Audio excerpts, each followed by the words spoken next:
Halo teman-teman, hari ini saya akan membahas saham yang sebentar lagi akan IPO teman-teman, yakni adalah PT Ace Oilfields yang sebentar lagi akan TBK ya teman-teman, dengan kode emiten yang akan dipakai adalah KUAS atau KUAS.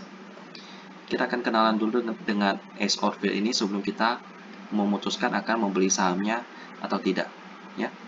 Jadi KUAS ini kita akan panggil KUAS. Sejak 1989, mereka telah memproduksi berbagai alat pendukung industri pengecatan berkualitas tinggi. Mereka juga mengekspor hasil produksi mereka ke pasar domestik maupun mancanegara. Dengan pengalaman lebih dari 30 tahun dalam bidang ini menempa kami dan memastikan bahwa setiap hasil produksi UAS adalah produk yang berkualitas tinggi yang memuaskan pelanggan UAS. Jadi mereka memproduksi alat pengecatan ya teman-teman, seperti produk pengecatan roll cat, gagang roll, kuas cat, kuas kawat, kuas penggaris, kuas busa, kuas dekoratif, mini roll, dan roll cat kapal, cake besi dan plastik, plasterboard, meteran, roll pemecah gelembung, kuas tampiko, tongkat penyambung gagang roll, kuas industri sebagai alat pembersih, dan lain-lain ya. Jadi memang khusus untuk produk-produk kuas teman-teman. Dan ini list daripada beberapa distributor mereka. Lalu kita lihat lagi produk daripada mereka. Produk mereka di sini ya.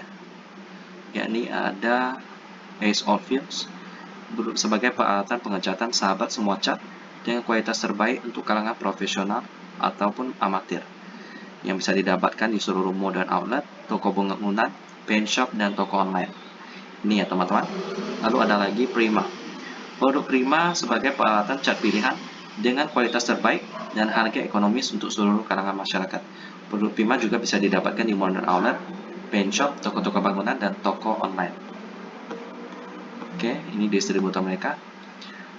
Begitulah tentang produk-produk daripada UAS ya. Jadi memang UAS ini kalau untuk ekonomi yang mulai pulih tentu sangat dibutuhkan ya. Karena memang tahap daripada pembangunan manusia itu adalah pembangunan dari sisi konstruksi juga ya. Dan sekarang ekonomi mulai pulih, maka kuas ini akan mendapatkan banyak pesanan dan penjualannya akan naik. Dan ini visi mereka dan misi mereka, dan juga milestone daripada mereka ya. Lalu ini adalah komisaris mereka. Lalu ini direkturnya, terus ini sekretariatnya. Nah, kita sudah kenalan nih dengan kuas. Dan sekarang kita akan melihat prospektus daripada kuas ini sendiri ya. Kita akan mengupas tuntas, melihat secara gamblang, secara lengkap tentang kuas ini di sini ya teman-teman. Jadi bagi teman-teman yang ingin mendapatkan prospektur ini bisa diakses di IPO ya. Bisa diakses di prospektus ini. Nah, jadi kita akan bahas kuas terlebih dahulu. Jadi kita lihat dulu nih tanggal dari pelaksanaannya. Bisa kita lihat di sini ya. Oke. Di atas ini. Nah, jadi masa penawaran awalnya atau book buildingnya itu tanggal 22 September sampai 27. Kalau sekarang kan tanggal 5 Oktober ya, jadi udah lewat.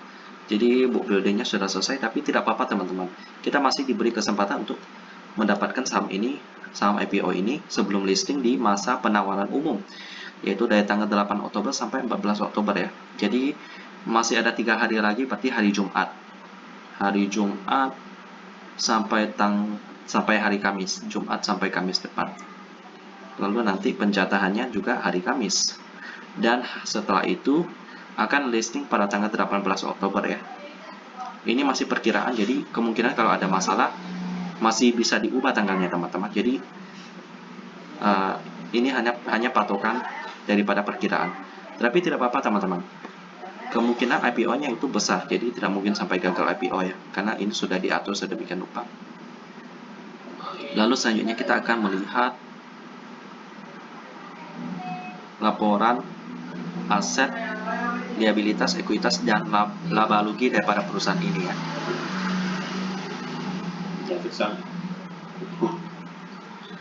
Kita lihat dari sini jumlah ekuitasnya dari tahun ke tahun selalu bertambah teman-teman, 2018 sampai 2020.